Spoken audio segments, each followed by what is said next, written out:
Good morning, 8th grade. So today we are talking about Panama and the wonderful, magnificent canal that they built there.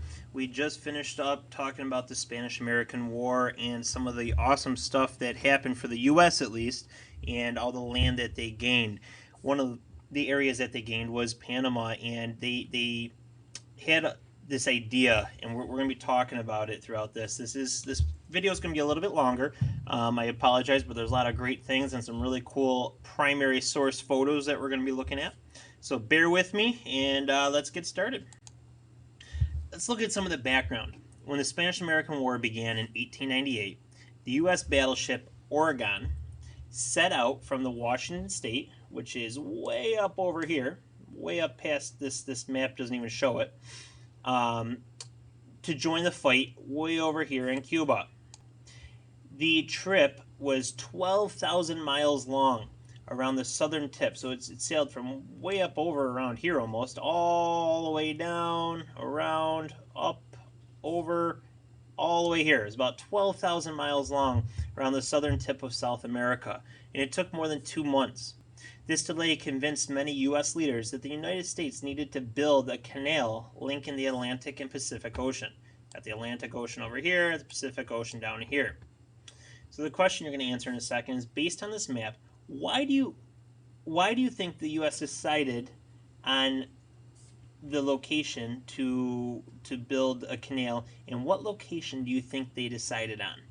So I'll give you a second to answer that question, and we'll move on. So they did decide on Panama.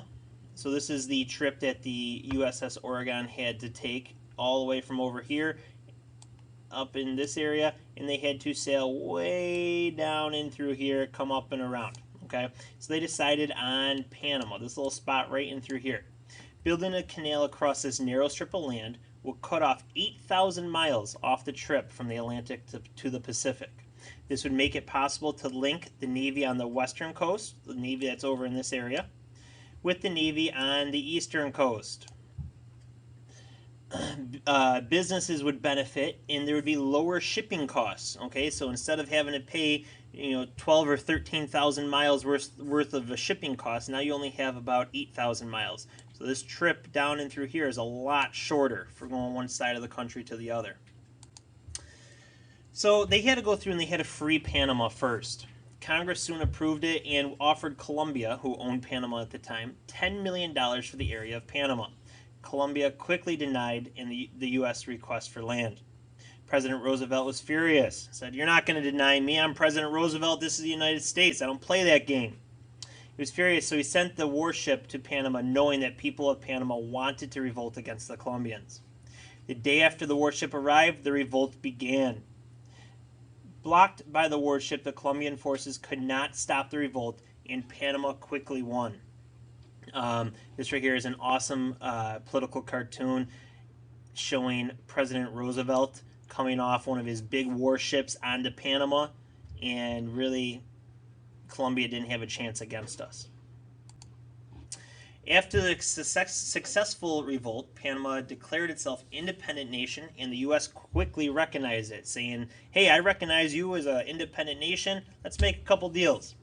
Panama agreed to rent the land to the U.S. for $10 million plus $250,000 a year for 99 years.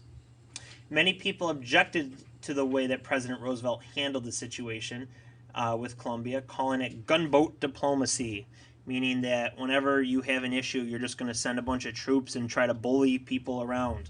You're going to say, "Hey, look at my guns, you're not going to mess with me." Roosevelt defended this position by saying, "You need to speak softly but carry a big stick." He felt that you should always show patience but use force when necessary. This became known as the big stick policy, or the Roosevelt Corollary. The Roosevelt Corollary was an amendment that was added to the Monroe Doctrine, which we talked about earlier, saying that Europe needs to stay out of the Americas. But this big stick policy pretty much said that you need to speak softly or be nice to people, but if they're being jerks, go in and fight them. It's not always the best way to make friends.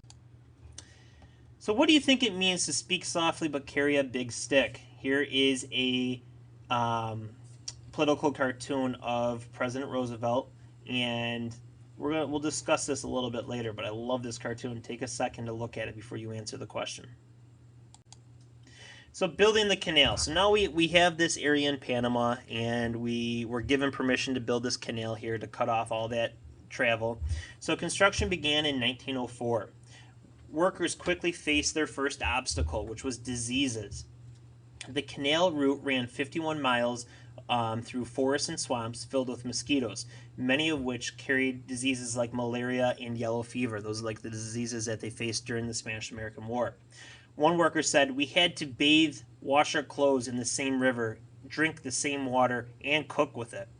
This water carried diseases and was infested with these mosquitoes." Within the first year of the project, over 2/3 of the workers had quit because of how horrible the conditions were. Doctors were brought in to get rid of the mosquitoes in the area. Workers had to work to prevent the disease. They drained ditches, spread oil on the swamps, screened in doors and windows. Within 2 years, workers were no longer dying from these diseases.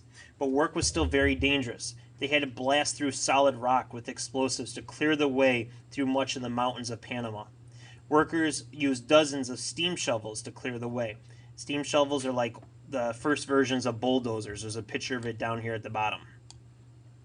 Workers were being killed when their shovels hit explosives that they didn't know were there. One worker said, "The flesh of men flew through the air like birds every day." Over 6,000 lives were lost during the building of the Panama Canal.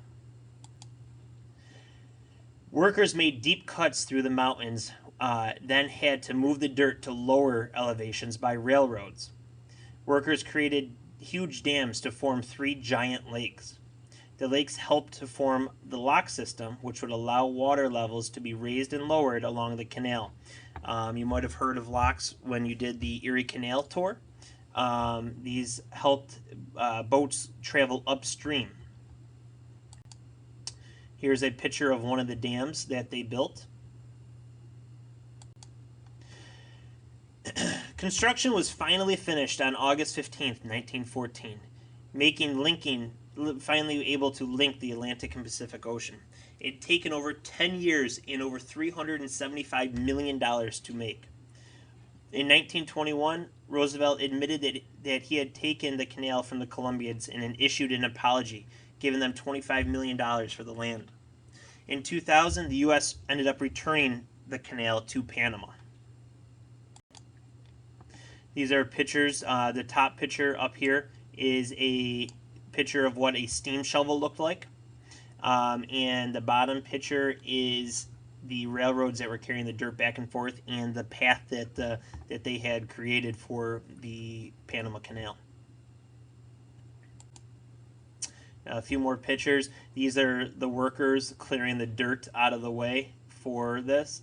And here's another railroad and the steam shovels.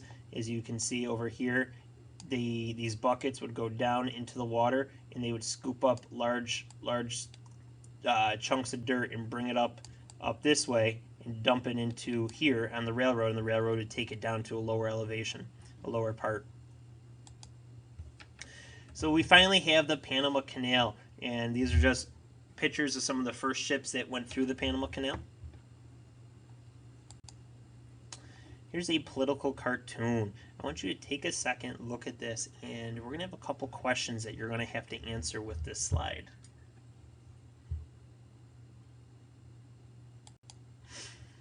By the time President Roosevelt came into power, the U.S. Power was growing, but still too weak to defend its foreign policies. Roosevelt had a policy of speak softly but carry a big stick, meaning to have a strong military. Many European governments had loaned the Latin American countries a ton of money. Many of the countries were in more debt than they could repay. By 1904, many refused to continue to pay back their debt.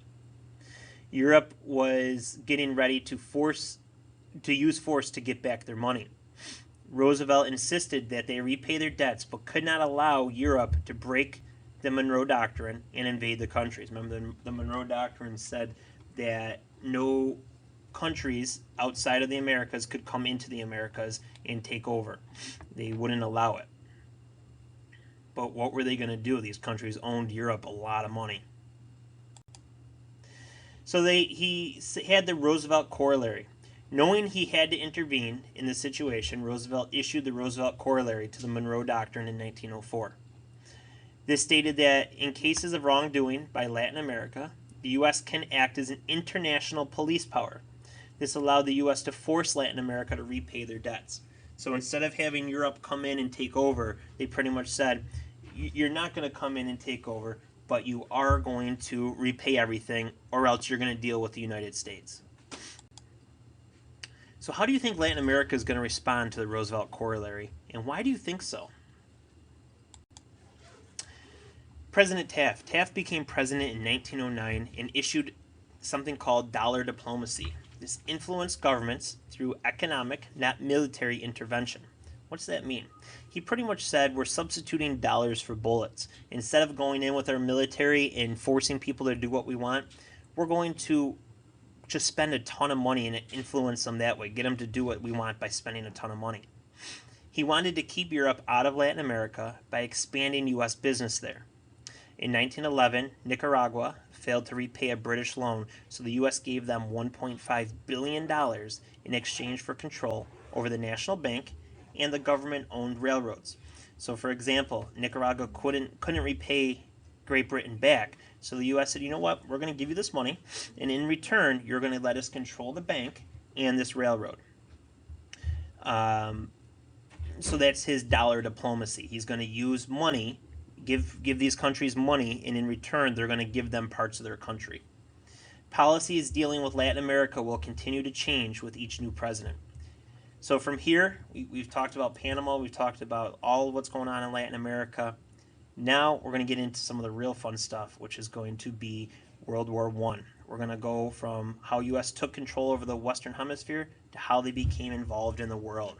Thank you guys for listening.